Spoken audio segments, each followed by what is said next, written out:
প্রিয় শিক্ষার্থী বন্ধুরা, তোমরা সবাই কেমন আছো? আশা করি তোমরা সবাই ভালো আছো। এভরিথে সপ্তম শ্রেণীর গণিত বইয়ের অনুশীলনী 4.2 এর প্রথম রাশিকে দ্বিতীয় রাশি দ্বারা ভাগ করা নিয়ে আলোচনা করবো। যারা চ্যানেলটি সাবস্ক্রাইব করেন চ্যানেলটি সাবস্ক্রাইব করে রাখো, তোমাদের অনেক উপকার আসবে। দেখো, আজকে আমি এভরিথে 18 দাগ থেকে শুরু করবো। যারা চ্যানেলটি সাবস্ক্রাইব করেনি এখন চ্যানেলটি সাবস্ক্রাইব করে রাখো। A square plus 4axy plus 4x² y² z স্কয়ারকে a প্লাস 2xyz দ্বারা ভাগ করতে হবে। দেখো, তাহলে a প্লাস 2xyz, তারপর রাখা আছে a square plus 4axyz plus 4x² y²z²। দেখো, তাহলে আমাদের ভাগ করতে এখন দেখো এখানে a স্কয়ার আছে, এমন সংখ্যা বা রাশি দিয়ে গুণ করতে একে এটা প্রথমটা মিলে দেখো a দিয়ে যদি আমি a কে গুণ করতে a স্কয়ার হয়, তারপরটা দেখো 2axy হয়। তারপর আমরা বিয়োগ করবো, দেখো বিয়োগ চিহ্ন এখানে বিয়োগ করতে গেলে চিহ্ন পরিবর্তন হবে। এখানে প্লাস হবে, এখানে মাইনাস হবে, এখানে প্লাস হবে, এখানে মাইনাস হবে। তাহলে এ স্কয়ার কেটে যায়। এখানে দেখো 4axyz এর থেকে 2axy বিয়োগ করলে কত থাকে? 2axyz। আবার আমি এইটা কেটে নিয়ে আসলাম 4x² y²z²। এখন দেখো 2axyz এমন সংখ্যা বা রাশিতে গুণ করতে হবে এর সঙ্গে, যাতে প্রথমটা মিলে যায়। প্রথমটা মিলে পরেরটা মিলে যাবে। তাহলে দেখো আমি প্লাস 2xyz দ্বারা যদি এ কে গুণ করি, তাহলে 2axyz হয়। তারপর দেখো মিলে গেছে। তারপর দেখো প্লাস 2 × 4, এখানে x আছে x², y আছে y², z আছে z² দিয়ে গুণ করলাম। তার বিয়োগ করতে হবে, দেখো বিয়োগ করলে কি আছে? চিহ্ন পরিবর্তন হবে। এখানে প্লাস এখানে মাইনাস আছে, এখানে প্লাস এখানে মাইনাস, তাহলে এটা কে কেটে যায়, অর্থাৎ এখানে 0 থাকে। তাহলে ভাগফল a প্লাস 2xyz।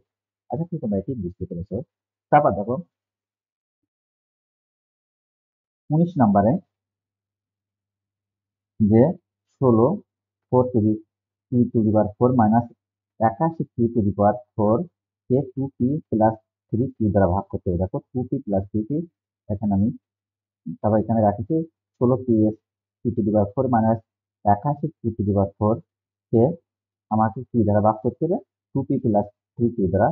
প্রথমে দেখো 2p এর সঙ্গে এমন সংখ্যা বা রাশিদের গুণ করতে হবে যাতে 16p⁴ হয়। দেখো আমি যদি এখানে 8p⁴ দিয়ে ভাগ করি, তাহলে এখানে কি থাকে? 8×16, এখানে p একটা, এখানে p তিনটা, তাহলে 4টা হয়েছে। তারপর দেখো এখানে দেখি 8 এর সাথে 3 গুণ করলে 3 আছে 24, আর এখানে p কিউ আছে, এখানে কিউ আছে, তাহলে p কিউ কিউ আছে। তাহলে এখন বিয়োগ করো, বিয়োগ করলে চিহ্ন পরিবর্তন হয়ে এখানে প্লাস, এখানে মাইনাস, এখানে মাইনাস, তাহলে এটাই কেটে যাচ্ছে। এখানে 81 থেকে 24 বিয়োগ দিলে মানে মাইনাস 24 p কিউ কিউ থাকে। আবার এই মাইনাস মাইনাস দেওয়ার পর আমি এই 81 কিউ টু দি পাওয়ার 4 কেটে নিয়ে আসলাম।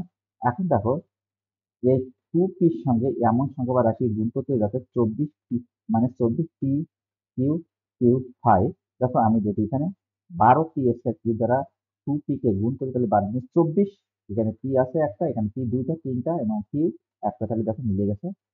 আবার দেখো মাইনাস এখানে 3q সাথে গুণ করলে 3×32, মাইনাস প্লাস মাইনাস মাইনাস, এখানে টি স্কয়ার কিউ দুইটা আছে, কিউ²। দেখো এখানে কিউ² দেওয়া আছে, তাহলে এটা কেটে গেছে। থাকে যাতে অর্থাৎ বিয়োগ করা আছে, বিয়োগের চিহ্ন পরিবর্তন হয়েছে। দেখো এখানে রয়েছে আমাদের, দেখো এখানে 36, এই কিউ² এখানে, আর এই যে মাইনাস 81 কিউ টু দি পাওয়ার 4 আছে। এখন দেখো 36 যাতে এই 2p সঙ্গে এমন সংখ্যা বা রাশি গুণ করতে হবে যাতে কত হয়? 36 হয়। আমি যদি 18p কিউ² দিয়ে গুণ করি, তাহলে এখানে হবে 36p কিউ² হয়, প্লাস প্লাস, তারপর এখানে আছে 18 এর সাথে 3 দিয়ে দিলে 3 8 54 হয়। এখানে p আর এখানে কিউ² আর কিউ একসাথে কিউ কিউ আছে এখানে। তো দেখো আমার এইটাকে যদি চিহ্ন পরিবর্তন করি, তাহলে এইটা এখানে মাইনাস, এখানে মাইনাস, তাহলে এইটা কেটে যাচ্ছে, এখানে থাকে কত? মাইনাস। তাহলে মাইনাস 81 মাইনাস 54 যোগ করা হয়। দেখো এখানে কি করা আছে? এখানে -81 কিউ, এখানে 54 পি কিউ রয়েছে। তাহলে আমি এই 54, দেখো -54 পি কিউ, এখানে বিয়োগ করা যাবে না, যেহেতু একই হয়নি। তাহলে এখানে -54 পি কিউ² মাইনাস, এখানে দেখো 81 কিউ টু দি পাওয়ার 4 আছে। এখন এমন সংখ্যা বা রাশি দিয়ে গুণ করতে 2p সঙ্গে যাতে 54 পি কিউ হয়। দেখো 27 Q to the power Q দ্বারা গুণ করি যদি, তাহলে 5754, এখানে পি আছে, পি আর কিউ, কিউ আছে, মাইনাস এই মাইনাস প্লাসে মাইনাস, এখানে দেখো 27 সাথে 3 গুণ করলে 27 সাথে 3 গুণ করলে 81 হয়, কিউ টু দি পাওয়ার 4। আমি যদি চিহ্ন পরিবর্তন করে দিই, তাহলে x সমান কেটে যাচ্ছে, দেখো তাহলে ভাগফল ভাগশেষ 0, তাহলে আমার ভাগশেষ এটা। আশা করি তোমরা এটি বুঝতে পেরেছো। তারপর দেখো 20 নম্বরে 64 মাইনাস এ কিউকে এ মাইনাস 4 দ্বারা ভাগ করতে হবে।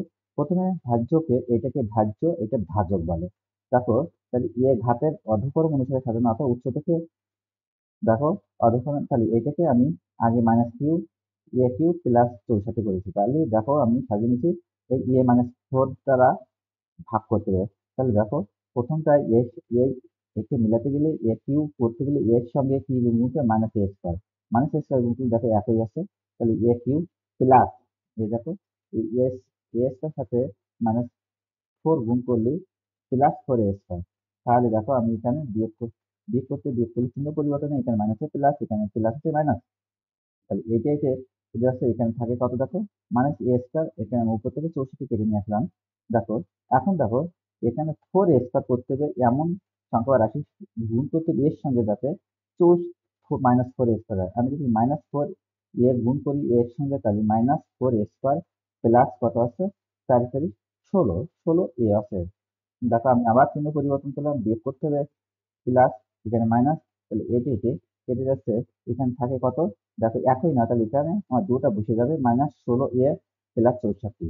এখন এর সঙ্গে এমন সংখ্যা বা রাশি গুণ করতে যাতে 16 এ হয়, আমি যখন মাইনাস 16 যদি এর সাথে গুণ করি, মাইনাস 16 এ হয়েছে প্লাস এই মাইনাসে প্লাস হয়ে গেছে, তাহলে কত 4 16 64 হয়েছে। তাহলে আমি এখন চিহ্ন পরিবর্তন করছি, অর্থাৎ বিয়োগ করতে হবে, মাইনাস এর প্লাস, মাইনাস এর প্লাস, তাহলে দেখো সমান একই হয়ে গেছে। তাহলে এটা কেটে ভাগফল ভাগশেষ 0 হয়, ভাগফল এটা। আশা করি তোমরা এটি বুঝতে পেরেছো।